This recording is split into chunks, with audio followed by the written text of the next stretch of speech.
Hi viewers, ಕರುನಾಡ ಕೈರುಚಿ ಕ್ರಿಯೇಷನ್ಸ್ಗೆ ಸ್ವಾಗತ. ನಾನಿವತ್ತು 2 blouse ಪೀಸನ್ನು ಉಪಯೋಗಿಸ್ಕೊಂಡು ದೇವಿಗೆ ಹೇಗೆ ಅಲಂಕಾರ ಮಾಡ್ಬೋದು ಅನ್ನೋದನ್ನು ಶೇರ್ ಮಾಡ್ಕೊಳ್ತಾ ಇದ್ದೀನಿ.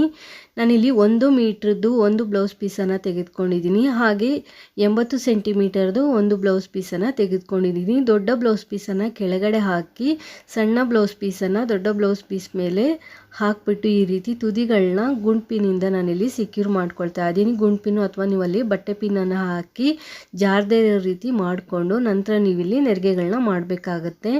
ನೋಡಿ, ಈ ರೀತಿ ಮೇಲ್ಗಡೆ ಬ್ಲೌಸ್ ಪೀಸ್ ಇದೆಯಲ್ಲ, ಅಲ್ಲಿಂದ ನೀವು ಈ ರೀತಿ ನೆರಿಗೆಗಳನ್ನ ಮಾಡ್ಕೊಬನ್ನಿ. 1 ಇಂಚು ಅಗಲ ಆಗುವಷ್ಟು ನೀವು ಈ ರೀತಿ ನೆರಿಗೆಗಳನ್ನ ಮಾಡಿಕೊಂಡು ಪಿನ್ನನ್ನು ಸೇರಿಸ್ಕೋಬೇಕಾಗತ್ತೆ.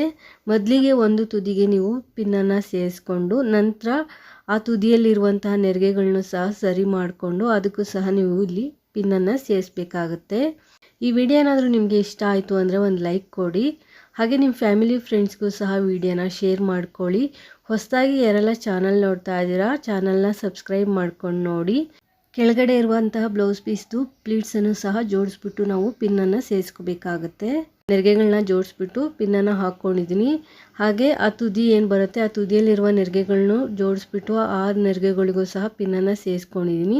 ಇನ್ನೊಂದು ಸೈಡಲ್ಲಿರುವಂತಹ ನೆರಿಗೆಗಳನ್ನು ಜೋಡಿಸ್ಬಿಟ್ಟು ನಾನು ಪಿನ್ನನ್ನು ಸೇರಿಸ್ಕೊಳ್ತಾ ಇದ್ದೀನಿ. ಮಧ್ಯಭಾಗದಲ್ಲೂ ಸಹ ನೆರಿಗೆಗಳನ್ನ ನೀಟಾಗಿ ಜೋಡಿಸ್ಕೊಂಡು ನಾವು ಪಿನ್ನನ್ನು ಸೇರಿಸ್ಕೋಬೇಕಾಗುತ್ತೆ. ಪಿನ್ನು ಅಥವಾ ಬಟ್ಟೆ ಕ್ಲಿಪ್ಸು ಏನನ್ನಾದರೂ ನೀವು ಇಲ್ಲಿ ಯೂಸ್ ಮಾಡ್ಕೋಬಹುದು.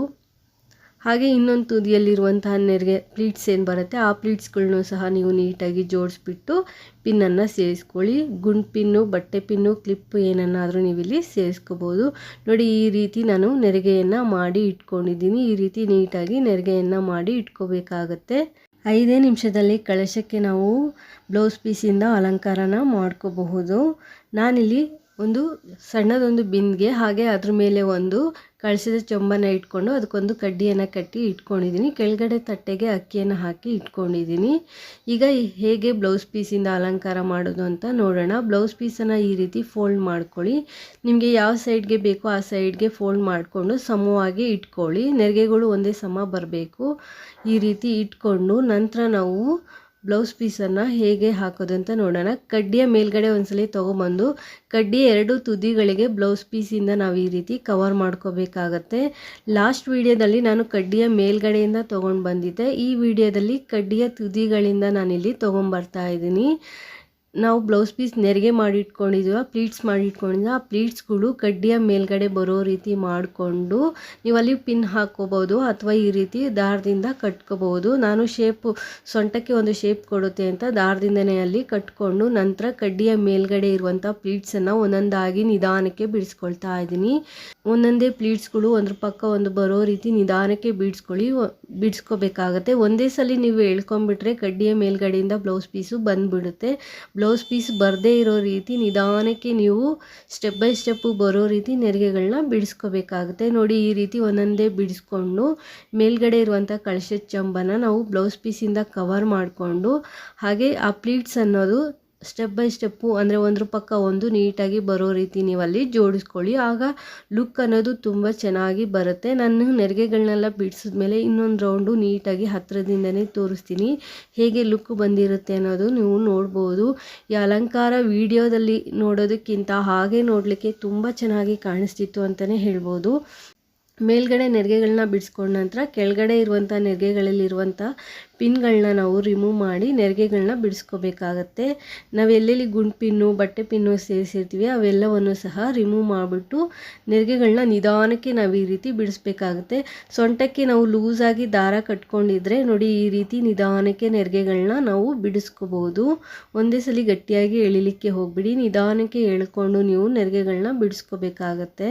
ಮಧ್ಯಭಾಗಕ್ಕೆ ಹಾಕಿದ್ವಲ್ಲ ಆ ಪಿನ್ನನ್ನು ಸಹ ನಾನಿಲ್ಲಿ ರಿಮೂವ್ ಮಾಡಿಕೊಂಡು ಈಗ ಈ ರೀತಿ ಎಲ್ಲ ನೆರಿಗೆಗಳು ಒಂದೇ ಸಮವಾಗಿ ಬರೋ ರೀತಿ ಮಾಡಿಕೊಂಡು ನಾನು ನಿಧಾನಕ್ಕೆ ನೆರಿಗೆಗಳನ್ನ ಎಳ್ಕೊಂಡು ಜೋಡಿಸ್ಕೊಳ್ತಾ ಇದ್ದೀನಿ. ಮಧ್ಯಭಾಗದಲ್ಲಿ ನೆರಿಗೆಗಳು ಎತ್ಕೊಂಡಂಗೆ ಅನಿಸಿದ್ರೆ ನೀವು ಪಿನ್ನನ್ನು ಸೇರಿಸಿ.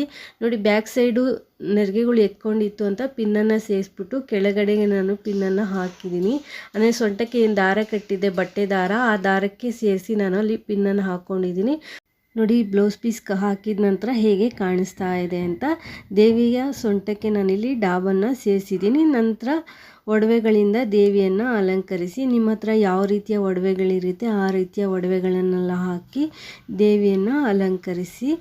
ಕೆಳಗಡೆ ಬಿಂದಿಗೆಗೆ ನೀವು ಅಕ್ಕಿ ಅಥವಾ ಗೋಧಿಯನ್ನು ಸೇರಿಸ್ಬೋದು. ಮೇಲ್ಗಡೆ ಬಿಂದಿಗೆಗೆ ನೀರನ್ನು ಸೇರಿಸಿ. ಕಳಶ ಇಡುವ ಪದ್ಧತಿ ಇಲ್ಲದೆ ಇರೋರು ಅಕ್ಕಿ ಅಥವಾ ಗೋಧಿಯನ್ನು ಸೇರಿಸ್ಬಿಟ್ಟು ತೆಂಗಿನಕಾಯಿ ಬದಲು ಅದಕ್ಕೆ ಮುಖಪದ್ಮವನ್ನು ಇಡೋ ರೀತಿ ಅದರ ಹೈಟ್ಗೆ ತಕ್ಕಂತೆ ಒಂದು ಸಣ್ಣದಾದ ಡಬ್ಬವನ್ನು ಬಿಂದಿಗೆ ಅಂದರೆ ಕಳಶ ಚಂಬೊಳಗೆ ಹೋಗೋ ರೀತಿ ಇಟ್ಬಿಟ್ಟು ಈ ರೀತಿ ಮುಖಪದ್ಮವನ್ನು ಹಾಕಿ ದೇವಿಯ ಮುಖಪದ್ಮವನ್ನು ಹಾಕಿದ ನಂತರ ಹೂಗಳಿಂದ ದೇವಿಯನ್ನು ಅಲಂಕರಿಸಿ. ಪೂರ್ತಿಯಾದ ಅಲಂಕಾರ ಆದ ನಂತರ ನೀವಿಲ್ಲಿ ನೋಡ್ತಾ ಇರ್ಬೋದು ಹೇಗೆ ಕಾಣಿಸುತ್ತೆ ಅಂತ. ತುಂಬ ಚೆನ್ನಾಗಿ ಬರುತ್ತೆ ಈ ಅಲಂಕಾರ. ನಾವು 5 ನಿಮಿಷದಲ್ಲಿ ಈ ಅಲಂಕಾರನ ಮಾಡ್ಬೋದು. ನಾನಿಲ್ಲಿ ವಿಡಿಯೋಗೋಸ್ಕರ ತೆಂಗಿನಕಾಯಿಯನ್ನು ಇಟ್ಟು ದೇವಿಯ ಮುಖಪದ್ಮವನ್ನು ಹಾಕಿ ಹೂಗಳಿಂದ ಅಲಂಕಾರ ಮಾಡಿದ್ದೀನಿ. ಈ ವಿಡಿಯೋ ಇಷ್ಟ ಆದರೆ ಒಂದು ಲೈಕ್ ಕೊಡಿ. ಹೊಸದಾಗಿ ಚಾನಲ್ ನೋಡೋರು ಸಬ್ಸ್ಕ್ರೈಬ್ ಮಾಡ್ಕೊಂಡು ನೋಡಿ. Thanks for watching this video.